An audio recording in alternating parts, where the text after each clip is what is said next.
오늘 여러분과 제가 하나님을 만날 은혜의 말씀은 고린도전서 1장 21절로 24절까지 말씀입니다.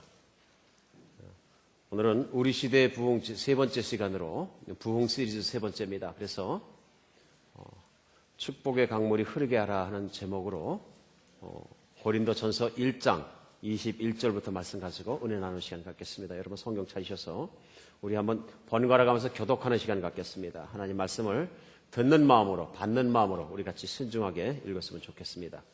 1장 21절부터 고린도전서 제가 먼저 읽습니다. 하나님의 지혜에 있어서는 이 세상이 자기의 지혜로 하나님을 알지 못하므로 하나님께서 전도에 미련한 것으로 믿는 자들을 구원하시기를 기뻐하셨도다. 유대인은 표적을 구하고 헬라인은 지혜를 찾으나 우리는 십자가에 못 박힌 그리스도를 전하니 유대인에게는 거리끼는 것이요 이방인에게는 미련한 것이로되 오직 부르심을 받은 자들에게는 유대인이나 헬라인이나 그리스도는 하나님의 능력이요 하나님의 지혜니라. 아멘. 오늘 여러분과 제가 읽은 이 고린도전서 후서 말씀은 사도 바울이 자신이 목회하던 교회에 보낸 편지입니다. 그래서 그 편지 내용을 보면은 그 교회 상태도 알 수 있고요. 여러 가지를 알 수 있습니다. 무엇보다도 이 편지 내용, 오늘 본문 내용을 잘 이해하기 위해서는 우리 2000년 전으로 좀 돌아갈 필요가 있습니다. 그래서 2000년 전에 고린도 지역에 있던 교회가 있던 그 고린도 지역이 어떤 곳인지 좀 알 필요가 있습니다. 고린도라는 것은 그 로마가 통치했던 시대에 아주 유명하게 잘 사는 상업도시 중에 하나입니다. 그러니까 고린도가 항구였었는데요. 그러다 보니까 새로운 문물과 물건들과 모든 좋은 것들이 걸로 들어와서 통용되는 무역이 번성한 부자들이 많이 있는 곳이고 돈 거래가 많이 일어나고 비즈니스가 아주 바쁜 곳이었습니다. 그리고 뿐만 아니라 그 지역이 어떤 곳이었냐면 아테네에서 바로 가깝기 때문에 아테네가 어떤 곳이냐면 여러분께서 아시는 것처럼 철학의 본거지입니다. 그러니까 그때 당시 로마의 사람들이 가장 중요시했던 게 뭐냐면 지혜입니다. 그리고 지혜는 어디서 나오냐면 철학에서 나온다고 믿었습니다. 철학이 뭡니까? 무엇인가 골똘히 생각해서 사리와 이치를 깨닫는 거죠. 그래서 그들이 그 철학의 아버지같이 생각하는 소크라테스부터 시작해서 수많은 철학가들, 기라상 같은 철학가들이 아테네에서 나오고 아테네의 철학자들이 많았고요. 사도 바울이 서신을 보냈을 때 고린도의 현실에서도 수많은 철학가들이 아테네도 있고 고린도에도 있었습니다. 그래서 그때 당시 로마 사람들은 그 헬라 문화의 영향을 받아가지고, 물론 그레코 로마 문화가 막 시작되고 있을 때입니다만은 그 어떤 것을 가장 중요시했겠습니까? 간단하죠? 공부 잘하는 걸 제일 중요시했겠죠. 우리 한국 분들 참 좋아하시는 거예요. 지혜를 얻는 것을 중요시해서, 그래서 자녀들을 가르칠 때 가장 많이 가르친 게 뭐냐면요. knowledge power. 그러므로 그 지혜 있는 사람이 되어라. 이게 교육의 덕목이에요. 항상 공부를 중요시하고 지혜를 중요시하는 때였다. 그런 얘기입니다. 지혜가 능력이고 지식이 능력이다. 그런 얘기입니다. 그래서 그 문화 자체가 이제 그런 곳에 있었고요. 오늘 그 본문에도 보면은 헬라인들은 이렇게 얘기하는데 헬라인이라는 얘기는 뭐냐면 로마 사람들이지만 로마 사람의 또 영향을 받는 사람들이지만 헬레니즘, 예전에 그 그리스 문화에 영향을 받은 사람들입니다. 전부 다. 그래서 헬라인이라고 얘기하는 거죠. 헬라인들은 지혜를 구했다. 이런 얘기를 합니다. 그러니까 지혜를 가장 높은 것으로 여겼다. 인생 중에서 그렇게 생각했다는 얘기죠. 그런데 이 로마 사람들, 소위 헬레니즘에 영향을 받은 로마 사람들 말고 또 그 가운데 고린도에 많이 사는 사람들이 있었는데 소시민족 중에 누가 있냐면 유대인들이 있었습니다. 지금도 그렇습니다. 유대인들은 자기들 출신 성분상 당시에는 정치인이 될 수가 없습니다. 그렇죠? 근데 유대인들은 뭘 추구했냐면요. 파워, 능력을 추구했습니다. 그러니까 지혜보다는 능력을 추구했어요. 실제적인 능력을 추구하다 보니까 정치로 나가야 되는데 정치에 나가서는 승산이 없으니까 그 다음에 할 수 있는 게 뭐예요? 돈. 그래서 유대인들은 뭘 중요시하면 돈을 많이 버는 걸 중요시해서 그 당시 무역을 하는 항구 도시였고 했기 때문에 부자 유대인들이 많이 살고 있었습니다. 그러다 보니까 유대인들은 표적을 구한다. 오늘 본문에 이렇게 나왔는데 그 표적이 뭐냐면 능력이에요. 유대인들은 능력을 구한다는 얘기입니다. 그래서 똑같은 사람이 살고 있는데 유대인이 구하는 것과 헬레니즘의 헬라 문화의 영향을 받은 사람들, 로마 사람들이 사는 그 구하는 것들이 인생에 가장 중요하게 생각하는 것들이 달랐다 하는 얘기입니다. 근데 오늘 이 말씀을 쭉 나누면서 오늘 이 말씀을 시작한 이유가 있습니다. 그 이유가 뭐냐면요. 그 고린도 지역에 사도 바울이 목회를 하다 떠났는데 목회를 하다 떠나고 멀리서 그 글로이라는 사람이 와서 사도 바울에게 교회가 어떻게 지내느냐 하고 물어보니까 금방 고린도께서 온 사람이 얘기하는 게 무슨 얘기를 하냐면 좋은 얘기가 하나도 안 들리는 거예요. 교회는 자꾸 커지는 것 같습니다. 근데 교회 안에 파벌이 있어갖고 막 싸웁니다. 암투가 이루 말할 수가 없습니다. 그 중에는 뭐 별파가 다 있고요. 바울파가 있고요. 베드로파가 있고 무슨 뭐 거기에 또 예수 그리스도의 파가 있고요. 아볼로의 파가 있고요. 뭐 다른 파도 있고요. 파천지입니다. 파. 완전히 파밭입니다. 그러니까 목회자 입장에서 가슴이 아팠겠습니까? 안 아팠겠습니까? 무지무지 아프죠. 예. 저 같았어도 그냥 땅에 무릎 팍 꿇고 하나님 앞에 울었을 것 같아요. 저는 한비전교회 떠날 것 같지 않습니다. 왜냐하면 요즘에 늘 어떤 마음이 드느냐면은 뭐 저를 지겨워하시건 마시건 제 소원이 생기는데 뭐냐면 제가 좋은 얘기는 아닙니다만은 또 좋은 얘기죠. 제가 하늘나라로 승급하게 될 때는 우리 사랑하는 사람들 앞에 승급했으면 좋겠어요. 최소 가장 영광스러울 것 같아요. 우리 한비전교회 사랑하는 사람들 앞에 제가 죽어서 누워 있는 것만큼 행복한 건 없을 것 같아요. 뭐 그런 생각을 종종 합니다만은 하나님의 또 역사 가운데 제가 교회를 잠시 떠날 기회가 있어서 떠났는데 누가 와가지고 한 몇 년 됐는데 아니 한비전 교회가 목사님 안 계시니까 막 싸움이 나고 파가 갈리고 막 난리가 났습니다. 어떤 마음이 들었겠습니까? 슬프겠죠. 얼마나 슬프겠습니까? 그래도 한 파 두 파도 아니고 막 몇 파로 막 사색 당파에 그냥 전국이 갈라져 갖고 교회가 서로 싸우더라 하는 얘기입니다. 얼마나 슬픈 얘기입니까? 이런 얘기를 들은 것입니다. 이런 얘기를 듣고 나니까 사도 바울이 너무너무 슬펐는데 보통 우리 같으면 이러면 어떻게 교회를 바르게 할 수 있을 것 같습니까? 여러분 생각에는 어떻습니까? 이렇게 됐을 때 교회가 그냥 막 파가 갈리고 막 싸우고 그럴 때 어떻게 하면 교회를 하나로 만들고 잘할 것 같습니까? 장로님들에게 여쭙겠습니다. 장로님 출신. 어떻게 하면 됩니까? 탁 나오죠? 당회에서 목사 갈면 되지. 그럼 목사 가라는데 2년 뒤에 똑같아. 그럼 어떡할 거예요? 또 갈지. 언제까지요? 교회가 바로 자리 잡을 때까지 갈면 되지. 이렇게 생각할 수 있죠. 그렇습니까? 우리 참 생각이 많아요. 아니면 지도력이 출중하고 말씀의 능력이 출중한 사람을 하면 되지. 근데 여러분 문제가 있어요. 뭐가 문제냐면요. 이 교회가 능력에 대해서 둘째 가라면 서러운 교회예요. 그 1장이 시작하자마자 1장 5절에서 7절까지 뭐라고 사도 바울이 얘기하냐면요. 이는 너희가 그 안에서 모든 일에 곧 언변과 모든 지식에 풍족함으로 그리스도의 증거가 너희 중에 견고하게 되어 너희가 모든 은사에 부족함이 없이 우리 주 예수 그리스도의 나타나심을 기다림이라. 우선은 칭찬합니다. 근데 칭찬한 이유가 세 가지가 있어요. 뭐냐면요.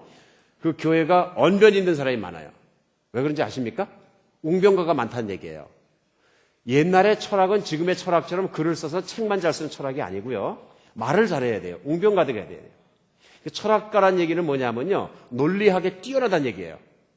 딱 얘기를 하면 보통 사람들은 버벅버벅거리는데 이 사람들은 서론, 본론, 결론하고 착착착 나오는데 막 설득당하지 않을 수 없게끔 논리적으로 사람의 그 머릿속을 뚫고 들어와서 탁 바꿔버리는 사람들이 많다 그런 얘기예요. 이게 뭐냐면 철학적 능력, 논리적인 능력이 많은 언변 있는 뛰어난 웅변가들이 그 교회 안에 많았다 그런 얘기예요. 그러니까 예수를 만나고 나니까 이게 어떻게 돼요?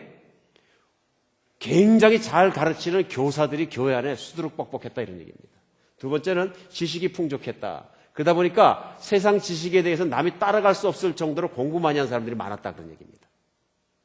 그러니까 쉽게 얘기하면 요즘식으로 얘기하면 그 어떤 그 학교가 좋은 학교가 있는 타운이었고 박사학위자들이 많았다 그런 얘기예요.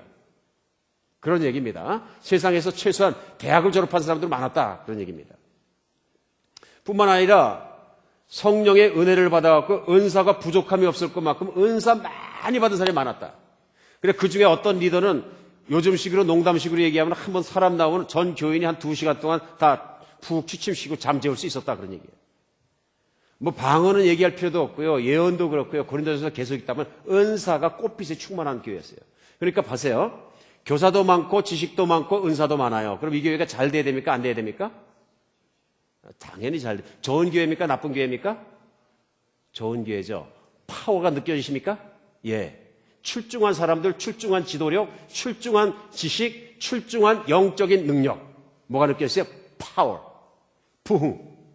사람들이 막 몰려들고요. 안 느껴지세요? 느껴지세요? 느껴지시죠? 잘 되는 교회입니까? 망한 교회입니까? 잘 되는 교회죠. 조금 시끄럽긴 하지만. 그럼 우리는 어떻게 생각하냐면 교회가 크다 보면 조금 시끄러울 수도 있지. 뭐 사색당파 나눠서 조금 싸울 수도 있지. 그러나 파워가 느껴지고 하나님 나라가 일어섰잖아. 생각할 수 있죠? 사도 바울은 이 교회를 뭐라고 평가했을까요? 망하는 교회라고 생각했어요.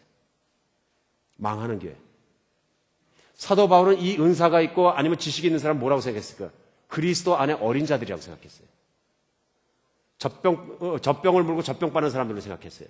왜 그랬을까요? 실제 그렇기 때문에 그런 거예요. 무슨 얘기냐면요. 오늘 사도 바울은 이런 문제가 있는 교회에 편지를 씁니다. 글로에게 얘기를 듣고 그러면서 편지를 쓰면서 그 내용 중에서 1장에 오늘 본문에 시작하자마자 처방전을 딱 쓰는 거예요. 이건 유명한 의사가 아픈 사람이 오니까 이렇게 들여다보고 이렇게 진찰을 다 끝내고 검사를 하고 나서 이제 결론을 내리는 거예요. 이게 처방입니다. 그리고 처방 써주는 거 똑같은 거예요. 사도 바울이 오늘 본문에 처방을 어떻게 썼습니까? 고린도 교회는 십자가가 필요하다. 다른 건 다 있는데 은사도 있고 지식도 있고 지혜도 있고 교회가 될 만한 뭐가 있는데 진짜 교회가 돼야 되는 핵심이 빠진데 그게 뭐냐면 십자가의 능력이에요. 그리스도 예수의 복음의 능력이 빠진 교회였더라 이런 얘기입니다. 그러니까 십자가가 들어가고 복음의 능력이 들어가면 교회가 하나가 되고 뜨거워지고 따뜻해지고 모든 것이 좋아지는데 십자가의 능력이 빠지고 인간의 능력, 인간의 지혜, 인간의 지식, 영적인 은사만 가지고 교회를 세우려고 하니까 그 파워 가지고는 세워지지 않는 게 교회다는 얘기입니다. 교회는 세상에 있는 파워로 세워지는 것이 아닙니다. 교회는 오직 한 가지로만 세워집니다. 예수 그리스도의 십자가의 사랑과 능력입니다. 믿으십니까? 이것 때문에 현대뿐만 아니라 과거뿐만 아니라 오늘날 교회에도 수많은 문제가 있는 거예요. 우리가 떠나는 사랑하는 조국에 있는 조국교회도 마찬가지고요. 조국에 있는 6만 교회도 마찬가지고요. 우리가 살아가고 있는 정말 미국 땅에 있는 이민교회들도 마찬가지고요. 미국에 있는 미국 형제들 교회도 제가 들어가서 체험을 해보니까 다 마찬가지입니다. 문제가 없는 교회가 없어요. 제가 지금까지 살아오면서 어릴 때부터 다닌 교회 중에서 문제가 없는 교회는 하나도 없어요. 작은 교회든 큰 교회든 다 문제가 있어요. 다 싸워요. 그리고 요즘은 어떻게 생각하죠? 교회가 싸우는 거 보통 일로 생각해. 법정까지만 안 가면 되지. 근데 부끄럽고 창피하게도 법정까지 가는 경우도 많다 그런 얘기예요. 그렇기 때문에 저는 오늘 본문 말씀을 놓고 봤을 때 우리 교회는, 우리 모두의 교회는 하나님의 부흥이 필요합니다. 성령의 능력이 필요합니다. 부흥을 바로 깨달아야 되는 시점에 왔다고 저는 믿습니다. 그것이 우리의 정말로 영안이 열리고 부흥의 그 정말 길이 바로 열리기 전에는 우리 교회는 달라지지 않을 것입니다. 우리는 분명한 처방을 성경에서 찾고 그 처방대로 우리 하나님 앞에 나갔을 때 우리 한비전 교회부터 시작해서 하나님께서 분명히 변화주실 줄 믿습니다. 하나님 말씀을 많이 하는 게 중요한 것이 아니고요. 지식이 되어버리면 안 되고요. 하나님 말씀은 하나님의 말씀이 되어야 합니다. 하나님 말씀은 우리의 경배의 대상이지 우리의 분석의 대상이고 공부의 대상이고 우리의 모든 평가의 대상이 아니다 하는 얘기입니다. 오늘 고린도전서 1장 27절로 21절로 24절까지 말씀이 우리에게는 그런 내가 들어서 판단해야 되는 판단의 대상이 아니고 경배해야 되고 따라야 되고 순종해야 되고 믿어야 되는 하나님의 말씀으로 하나님의 권위가 쓰는 그런 시간 되었으면 좋겠습니다. 그리고 우리 안에 깨달아지고 은혜가 없던 사람의 마음이 열리면 은혜가 들어오고 은혜가 강물처럼 흐르는 그런 시간 될 줄 저는 믿습니다. 오늘 본문 가운데 사도 바울이 처방으로 내는 십자가의 도가 왜 그렇게 중요하고 십자가 중요하냐면요. 제일 먼저 깨달아야 되는 건 십자가의 은혜가 내 마음에 흘러야 모든 문제가 해결됩니다. 십자가의 은혜가 내 마음에 흐르지 않으면 교회를 아무리 다녀도 소용이 없습니다. 신앙생활을 아무리 열심히 해도 소용이 없습니다. 하나님을 만나서 하나님의 축복을 누리는 유일한 길, 오직 한 길은 십자가의 은혜를 통하는 길밖에 없습니다. 믿으십니까? 하나님을 가장 은혜 받는 길은 유일한 길은 예수 그리스도의 십자가를 바라보고 그분의 죽으심과 그분의 부활 속에 내가 연합되는 일. 내가 그분의 살아난 것과 죽으신 것과 살아난 모든 것이 내 것이 되는 일에는 아무것도 없습니다. 그러므로 교회가 개인의 신앙생활이 예수 그리스도의 십자가 아닌 다른 곳에서 찾는다 그러면 이건 교회가 할 일이 아니고 신앙인이 할 일이 아니다 하는 얘기입니다. 하나님의 은혜를 가로막고 있는 것이 있습니다. 우리가. 누구나 다 은혜 받기 원하고 성령 충만하기 원하고 좀 뭔가 좀 하나님께 좀 칭찬받기도 원하고 소원은 있는데 못 받는 이유가 두 가지 정도가 크게 우리 자신의 은혜가 흐르는 강물을 꽉 막고 있습니다. 제일 먼저는요. 내 자신이 갖고 있는 지혜와 지식이 은혜의 길을 막고 있습니다. 사람이 지혜를 갖고 지식을 갖고 있다는 게 나쁘다는 얘기가 본문 말씀도 아니고 저도 그렇게 생각하지 않습니다. 근데 중요한 건 뭐냐면요. 내 자신이 갖고 있는 지혜와 지식에 의지해서 살 때부터 하나님의 지혜와 지식은 필요가 없어지는 거예요. 나도 모르는 사이에 내가 내 자신의 판단력, 내 자신의 분석력, 내 자신의 모든 능력을 믿고 살게 되면은 그 순간부터 어떻게 되냐면 은혜는 사라지고 십자가의 은혜는 사라지고 나의 교만은 자꾸 커지는 거예요. 하루하루 그것이 빌드업되기 시작하면 나중에 어떻게 되냐면요. 모든 판단, 내 판단력에 의지해서 살아가는 사람이 된다. 그런 얘기입니다. 아, 내가 내 판단, 내 인생 마음대로 상황마다 내가 판단을 결정하고 사는 게 뭐가 나쁘단 말인가? 아니요. 나쁘다고 말씀드리기보다는 하나님의 능력에 밖에 있다는 얘기입니다. 하나님의 능력 밖에 있어요. 그러니까 우리 소홀하게 결정할 때 많습니다. 크고 작은 일을 그냥 팍 결정해버리는 거죠. 순간적인. 그것도 깊이 생각 안 할 때도 많습니다. 요즘에는 정보화 시대이기 때문에 순발력이 얼마나 좋은지 그냥 탁 들으면 답변 탁 나와버립니다. 아무리 중요한 결론도. 그러니까 심지어는 결혼하는 것도요. 요즘에는 판단력이 강해가지고 어떻게 판단하냐면요. 딱 앉는 순간에 5분 이내로 이 사람하고 결혼한다 안 한다 결혼한다. 우리 가족 얘기니까. 우리 사촌 여자 동생이 결혼을 했는데 나중에 얼마나 배꼽 잡고 웃었는지 몰라요. 그 결혼한 새신랑 보고 왜 이 사촌 여자 동생을 좋아했냐 물어봤더니 저는 처음 만나는 순간에 딱 커피잔을 잡고 있는데 그 커피잔을 잡고 있는 손이 하도 이뻐서 나는 이 여자다. 난 당신과 결혼하겠다 결정했다 그러는 거예요. 배꼽 잡고 웃었습니다. 그랬더니 뭐라 하냐면 진심입니다 그러는 거예요. 근데 그 여동생이 피아노 치는 사람이에요. 피아노 전공하고 지금 대학에서 이제 박사하고 뭐 그런 거 하는 사람인데. 근데 그 손을 봤던 건 맞는 거예요. 그죠? 그 여동생은 손 가지고 인생을 사는 사람이니까. 왜 이런 걸 제가 나누느냐 하면요. 너무나 모든 걸 우리가 순간적으로 결정할 때가 많습니다. 그 부분은 하나님 은혜로 둘이 잘 믿고 잘 살고 있습니다만. 은혜 중에 은혜가 있으니까 잘 사는 거죠. 우리 인생 중 우리 지식과 지혜와 우리 판단력과 모든 것들이 하나님의 은혜를 막을 때가 많습니다. 두 번째는요. 자신의 능력에 의지합니다. 자신의 능력이에요.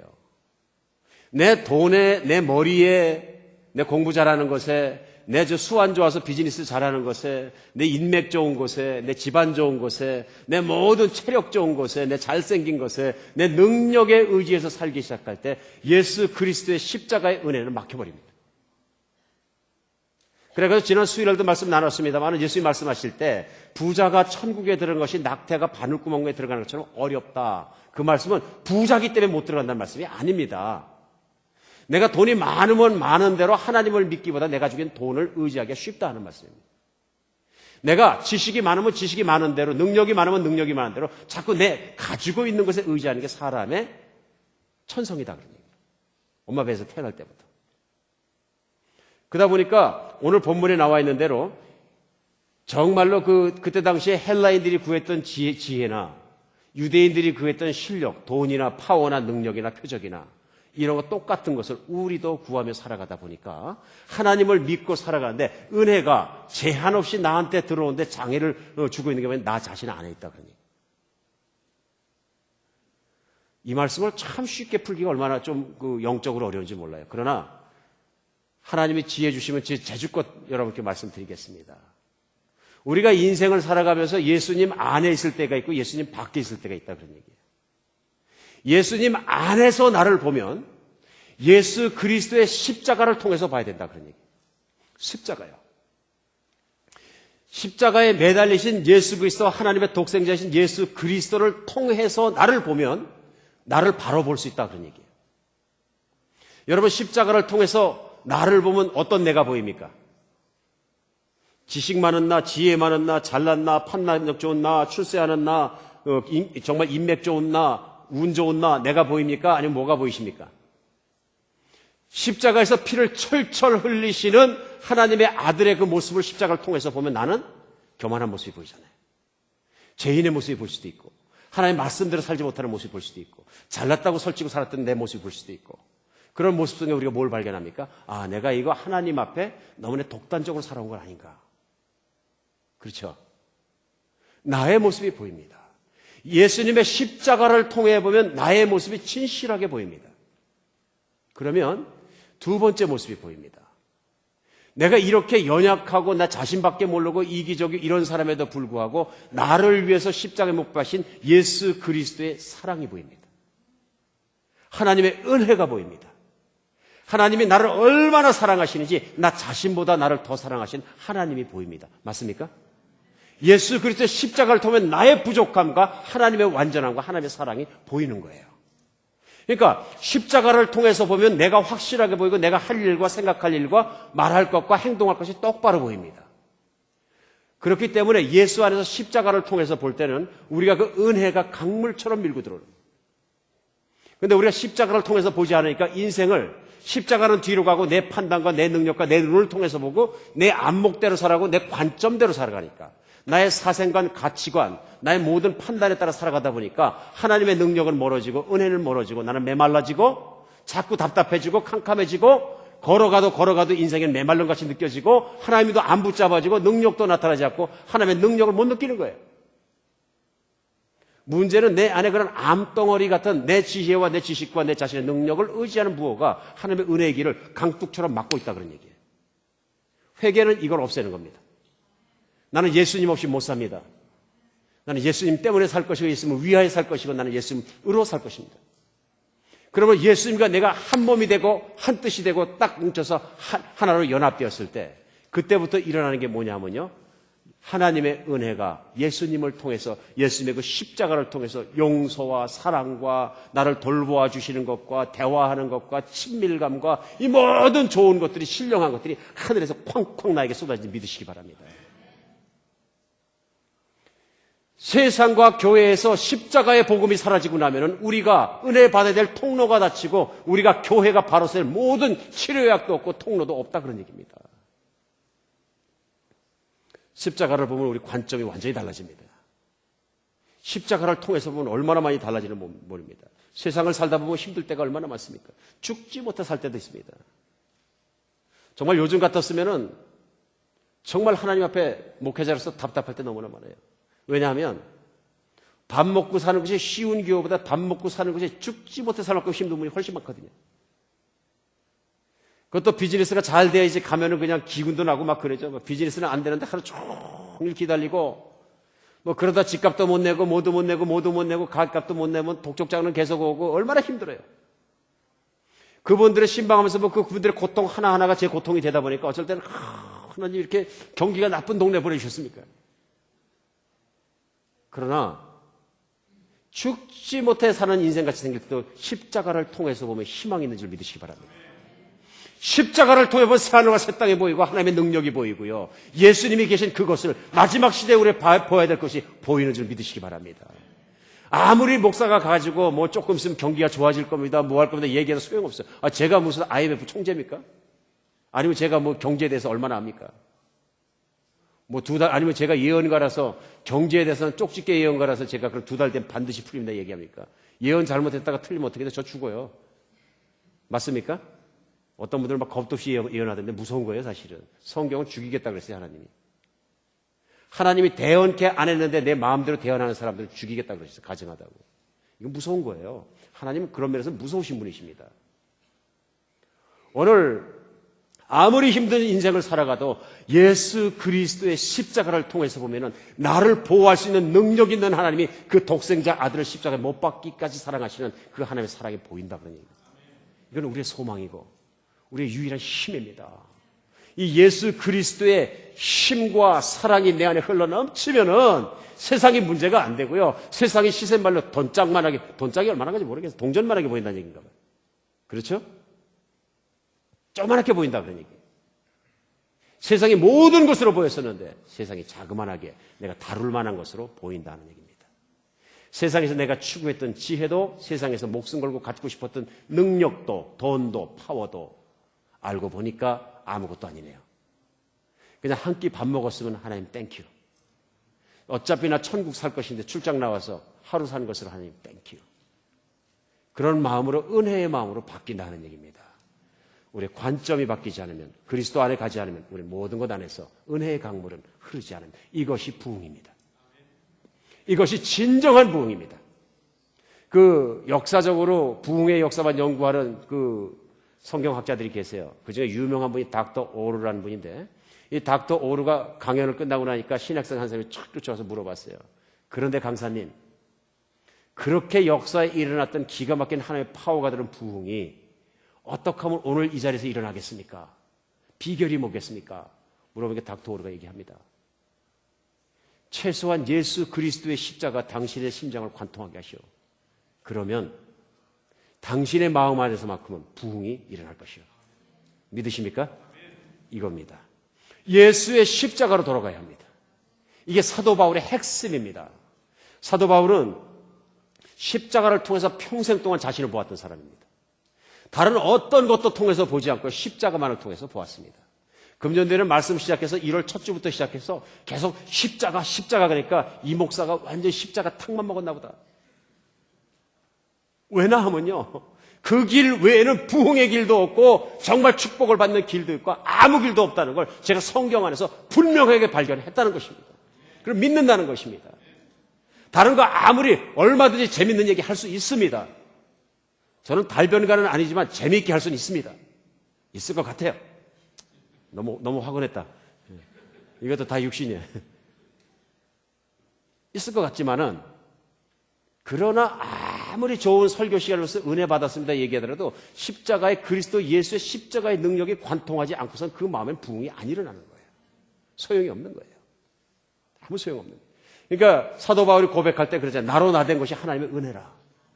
내가 과거엔 예수 핍박이 나고 혼자 내 종교성 자랑하고 지식 자랑하고 공부한 거 자랑하고 헬라 문화에서 공부한 거 자랑하고 유대 문화에서 내가 가말리엘 문화에서 종교 생활한 거 자랑하고 자랑거리가 많은데 이거 다 오물로 버려버렸다. 나에겐 그리스도 예수의 십자가니 결코 자랑할 것이 없다. 갈라디아서 6장 14절로 금전에 계속 나오는 테마 아닙니까? 이것이 여러분과 제 것이 되었으면 좋겠습니다. 신앙생활은, 기독교인의 생활은 종교 생활을 하는 것이 아니고 이 핵심적인 진리가 내 안에 들어와서 그리스도 예수가 믿어지는 겁니다. 그 십자가를 바라보면서 그 예수님의 그 모든 사역이 믿어져서 그 순간부터 내가 완전히 바뀌는 것입니다. 새 사람이 되는 것입니다. 두 번째는요, 첫 번째는 그 십자가의 사랑이 내 가슴속에 흐르도록 나의 자신을 믿고 있던 나의 지식, 나의 지혜, 나의 능력 믿던 그 기둥을 다 뽑아버리셔야 됩니다. 예수님이 시키신 것만 저는 할 수 있습니다 하는 예수님께 의지하는 마음 되시기 바랍니다. 반드시 그러면 은혜의 강물이 우리에게 흐르게 되어 있습니다. 두 번째는요, 십자가의 능력이 나를 통해서 다른 사람에게 흘러가게 하십시오. 십자가의 능력이 나만 가지고 있지 말고 흘러가게 하시기 바랍니다. 교회의 문제는 사람입니다. 고린도 교회의 사도 바울이 그 글로에한테 상황을 듣고 나니까 가장 문제가 뭡니까? 건물이 없어서 문제입니까? 조직 기구표가 나빠서 그렇습니까? 왜 문제가 일어난 겁니까?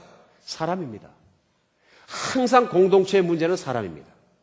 문제를 일으키는 사람이 있다는 얘기입니다. 그렇죠? 문제를 안 일으키는데 문제가 일어날 일이 없잖아요.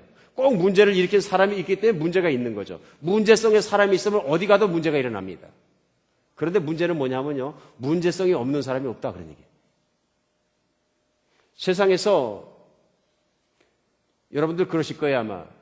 세상에서 일하면서 일하는 것보다 힘든 게 뭐냐면요, 사람 관계예요. 사람 때문에 힘들어요. 교회도요, 사역은 겁 안 납니다. 사역은 좀 하다가 쓰러져도, 거품 물고 쓰러져도 하룻밤 자고 일어나면 또 뛰는 거예요. 하나님이 주신 열정만 있으면 돼요. 사람이 겁납니다. 때때로 목회자로서 저도 사람이 겁날 때가 많습니다. 이렇게. 하나님의 은혜의 강물이 흐르지 않고 십자가를 묵상하면요, 사람이 막 겁나집니다. 저분은 나에게 또 어떤 폭탄을 터뜨리실까? 혹시 창으로 앞으로 찔러서 뒤로 3cm가 나가는 건 아닐까? 그게 삼지창이잖아요? 앞으로 찔러서 뒤로 3cm 나가는 거. 완전 관통하는 거예요. 두려움이 오기 시작하면 한도 끝도 없어요. 사람 중에는요, 우리 똑같잖아요? 사람이다 보니 연약하다 보니까 사람을 보면 마음에 안 드는 사람, 뾰족한 사람, 찌르는 사람, 가시 같은 사람, 힘들게 하는 사람, 역겨운 사람, 별 사람 다 있잖아요. 이제 그러다 보면은 그거 다 문제가 되니까 아무도 사랑 못 하잖아요. 그러다 보니까 파당도 하고 분파도 하고 자기들끼리 무리도 짓고 이런 문제가 다 생기는 거 아닙니까? 이게 고린도 교회예요. 십자가를 통해서 보시기 바랍니다. 십자가를 통해서요. 하나님의 교회를 관계 속에 일으키는 유일한 종류의 사람은요, 십자가를 통해서 다른 사람을 보는 사람이에요. 제일 첫 번째는 우리가 십자가를 통해 나를 보았지만, 이제는 십자가를 통해서 다른 사람을 보시기 바랍니다. 예수 그리스도께서 피 흘리고 돌아가시고 십자가를 통해서 내 형제 자매를 지금 보세요. 뭐가 보이십니까? 내 형제와 내 자매를 그렇게 죽도록 사랑하시는 예수님의 모습이 보이지 않습니까?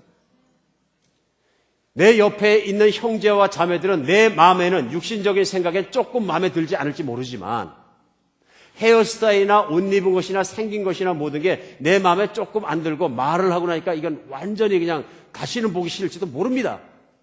이 목사가 그런 스타일의 사람일 수도 있어요. 그렇죠? 문제는 뭐예요?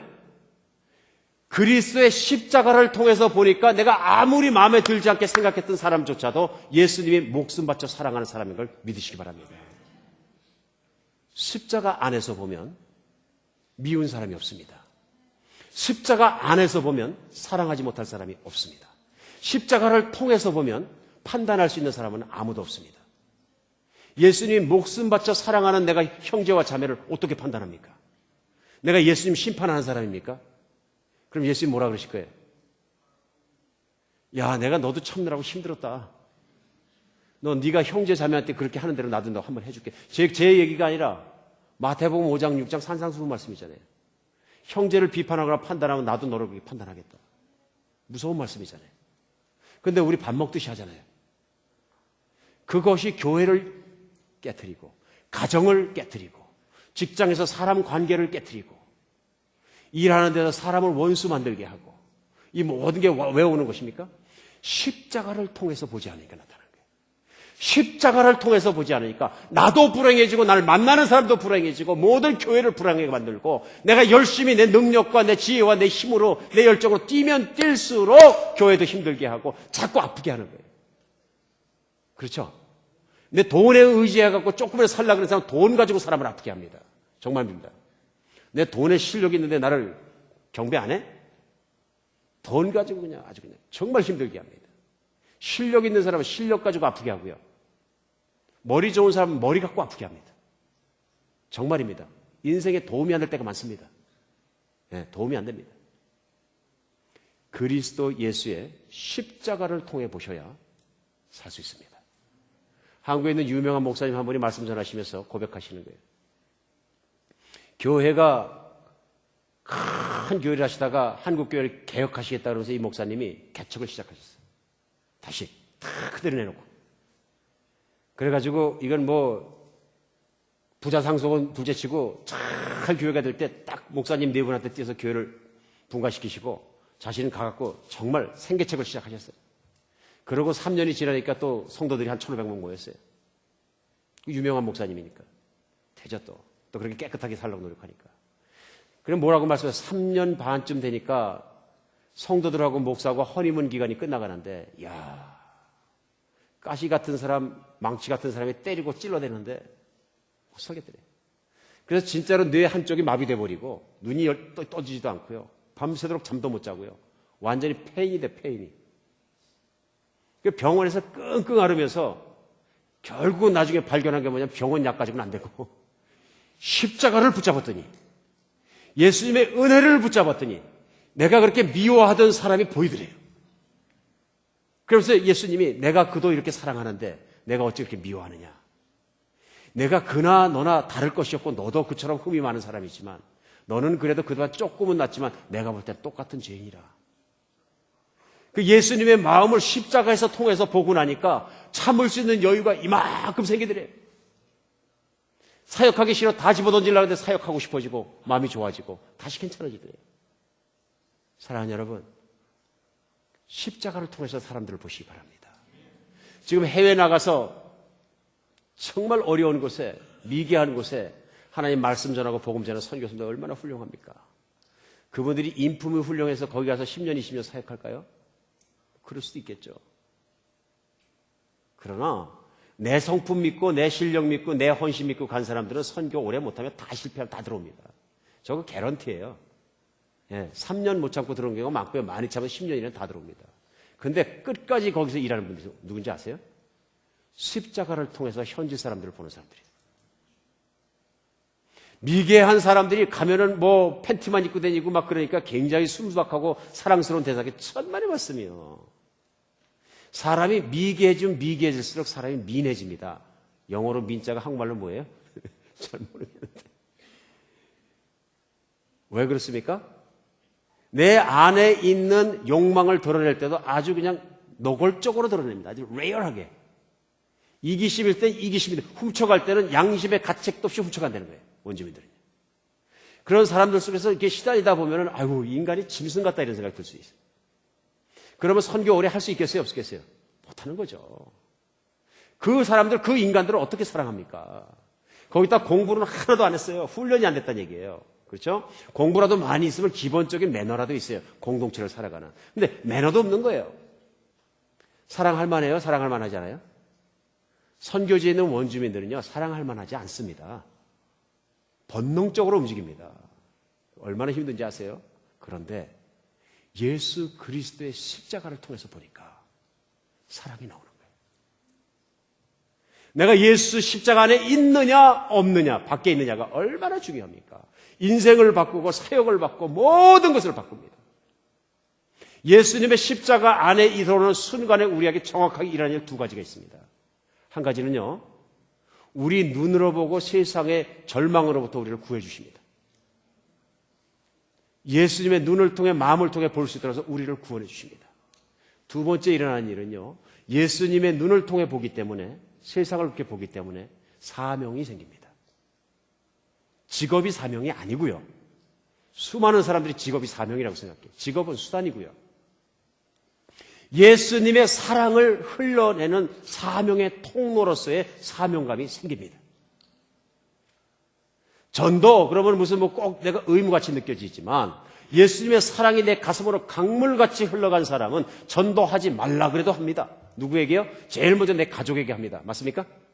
두 번째 누구에게 해요?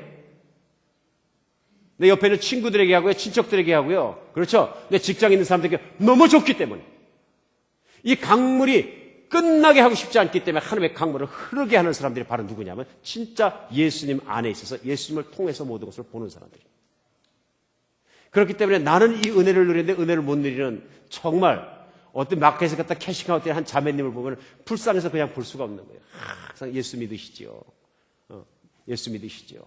또 섬겨드리고. 왜 그렇습니까? 전에는 관심이 없었는데 이제 지나가면서 보니까 저도 하나님이 사랑하시는 잃어버린 한 양이라 이렇게 보이는 거예요. 전도합시다 그래서 되는 것이 아니고요. 하나님의 예수님의 십자가를 통해 본 시각이 들어오고 그 믿음이 들어오면 저절로 생기는 것이다. 그런 얘기입니다. 하나님의 은혜대로 그렇게 살아간 여러분과 제가 됐으면 좋겠습니다. 고린도 교회의 싸움의 원인이 무엇입니까? 다른 교우들을 십자가를 통해서 보지 않은 것입니다. 사도 바울의 처방이 맞습니까? 맞는 거죠. 자기 지혜에, 자기 지식에, 자기 영적인 은사에 의지해서 교회를 끌고 가려고 하는 리더들이 있으니까 또 그렇게 따라가는 팔로우들이 있으니까 교회는 산산조각이 나는 거예요. 십자가를 통해서 보시기 바랍니다. 오직 복음을 통해서 보시기 바랍니다. 우리 조국교회와 미국에 있는 교포교회라서 우리 정말로 열심히 기도해야 됩니다. 하나님의 교회가 예수 그리스도의 교회가 예수 그리스도의 십자가의 사역이 그리스도의 능력이 그리스도의 모든 것이 다스리게 하여 주시옵소서.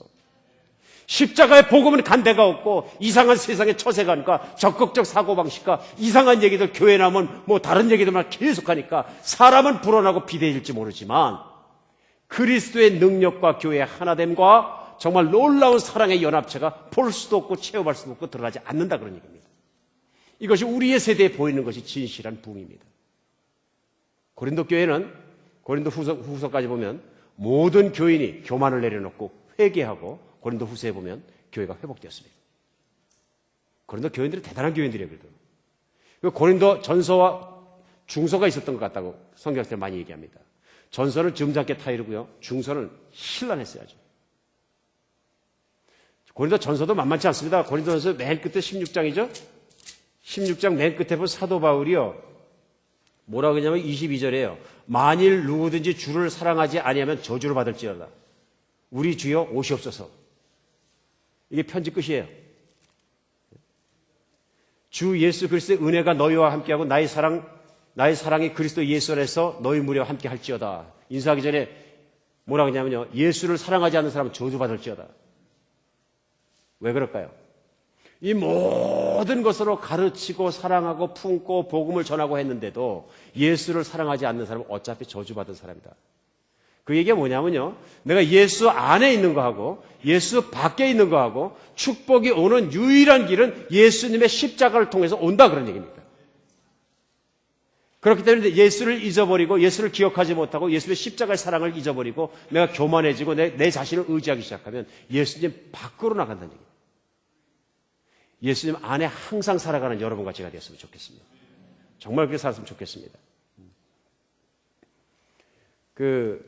페니 크로스비라는 사람이 태어나서 6개월 만에 시각장애인이 되었습니다. 시각장애인이요.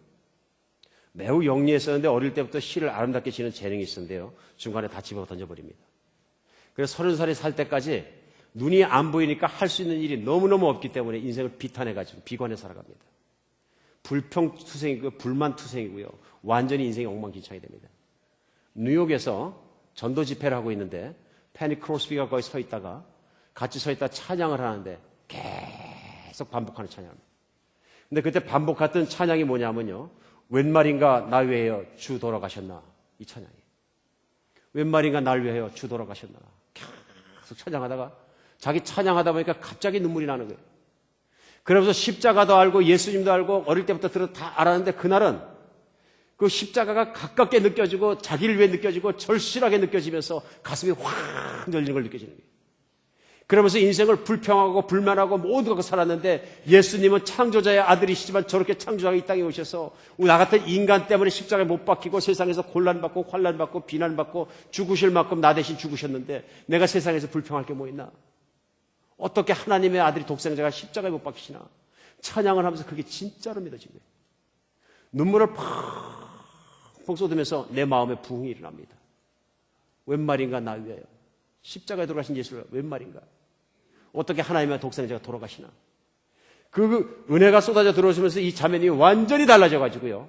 그 다음부터는 하나님께 헌신합니다. 그 찬양의 뒤끝에 뭐가 있냐면요, 드릴 것 없어 내 몸밖에 없어 내 몸들입니다 하는 고백이 있습니다. 찬양, 내 몸들입니다. 가만히 생각하니까 자기 몸도 없어요. 눈이 썽해야지 하나님께 드려 쓰임을 받죠. 다른 사람 도움을 받아야 살 정도니까 나는 몸도 안 되니까 뭘 드려야 됩니까 하나님?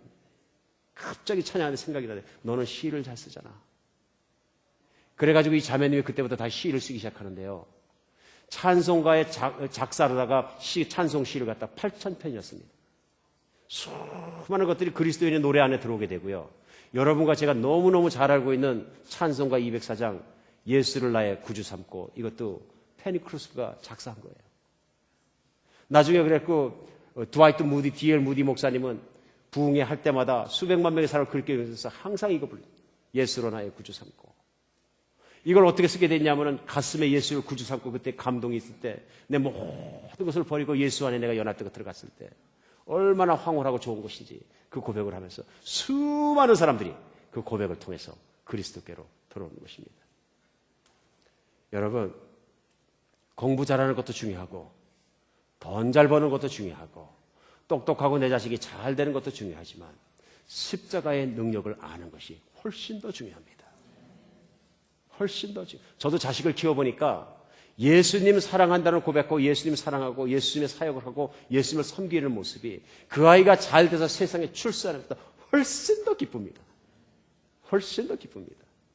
예수님을 십자가를 통해서 보는 인생을 생각할 줄 알고 살고 난 다음에 그 다음에 사명도 있고 길도 있고 하나하나 풀어가는 것 아니겠습니까? 우리 인생이 그렇게 되었으면 좋겠습니다. 그래서 정말 페니 크로스비처럼 그런 예수로 나의 구주 삼고 그런 고백이 있으면 얼마나 좋습니까? 요즘 찬송가는 288장이고 예전 찬 204장인데요. 제가 한번 불러보겠습니다. 예수로 나의 구주 삼고 성령과 피로써 거듭나니 이 세상에서 내 영혼이 하늘의 영광 누리도다. 이것이 나의 간증이요. 이것이 나의 간증이요. 이것이 나의 찬송일세. 나 사는 동안 끊임없이 주를 찬송하리로다. 온전히 주께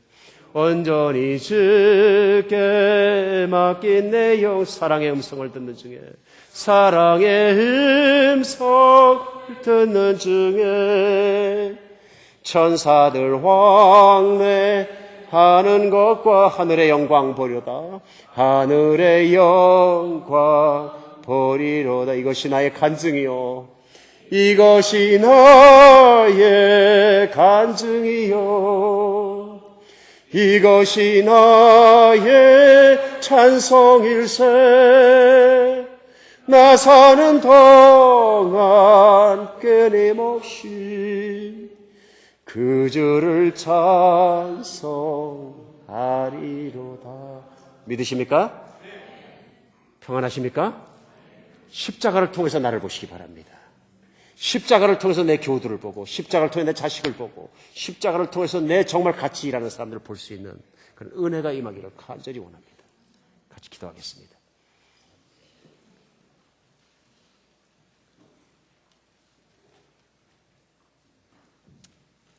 오늘 눈 감고 기도를 시작하는 시간에 우리 한번 생각해 보겠습니다.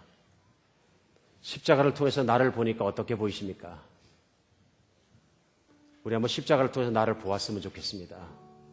어떤 내가 보입니까? 어떤 자신의 모습이 보이십니까? 이제 내 죄를 위해서 십자가에서 고난받고 비난당하고 못 박히시고 피 흘리시고 창 찔리시고 모든 고통 중에 나무에 매달려 있는 창조자 하나님의 아들을 보았을 때, 그리고 그분을 통해서 나를, 내 모습을 보았을 때 어떤 내 모습이 보이십니까? 혹시 자랑하는 모습은 보이지 않습니까? 내 지식과 내 가지고 있는 것과 하나님 주신 것들을 자랑하는 모습이 보이지 않습니까? 내가 하나님 앞에 내려놓을 게 있는 것 같지 않습니까? 내가 하나님 앞에 정말로 제거해야 될 부분들이 있는 것 같지 않습니까? 그래야 예수님의 모든 사랑이 내게 흘러들어올 것 같지 않습니까? 모든 걸 부여잡고 기도하는 시간 되었으면 좋겠습니다. 내가 십자가를 통해서 내 형제와 자매들, 내 가족을, 내 교회에 있는 교우들을, 목원들을 한번 보았으면 좋겠습니다. 어떻게 보이십니까? 못마땅한 사람이 있습니까? 내 마음을 뒤집어 엎는 사람이 있습니까? 가시 같은 사람이 있습니까? 저와 할 수 없는 사람이 있습니까? 우리 예수님의 십자가를 통해서 바라보았으면 좋겠습니다. 하나님, 나를 고쳐주시옵소서. 하나님, 나로 십자가 밖에 나가지 않게 도와주시옵소서. 아버지, 우리 가운데 성령으로 임하여 주시옵소서. 이 시간 십자가의 사랑이 어떠한 것인지 느끼고 믿고 받아들일 수 있도록 도와주시옵소서. 우리가 십자가 바깥으로 튕겨나갔을지라도 이 시간 십자가의 사랑으로 돌아오는 시간 되게 하여 주시옵소서. 우리의 교만도 낮춰주시고 우리의 위선도 없어지게 하시고 나를 믿고 살았던 잘난 척하는 모든 것도 없어지게 하시고 이제 정말 십자가 앞에 무릎 꿇게 해주시고 십자가를 통해 인생을 볼 수 있도록 도와주시옵소서. 주님, 우리를 도와주시어서 우리가 주님 앞에 바로 서게 하실 줄 믿습니다. 부족한 저희를 통해서 십자가의 은혜가 흘러가게 하시고 아버지, 이 교회가 하나 되게 하여 주시옵소서. 비난이 없는 교회 되게 하시고 정말로 십자가 외에 어떤 사람도 생각하지 않는 교회 되게 하여 주셔서 성령으로 부흥하게 하여 주시옵소서. 십자가만 생각하는 교회 되게 하여 주시옵고 복음으로 일어나는 교회 되게 하여 주시옵소서. 그리스도 예수 이름으로 기도합니다. 다 같이 일어나서 찬양하시겠습니다.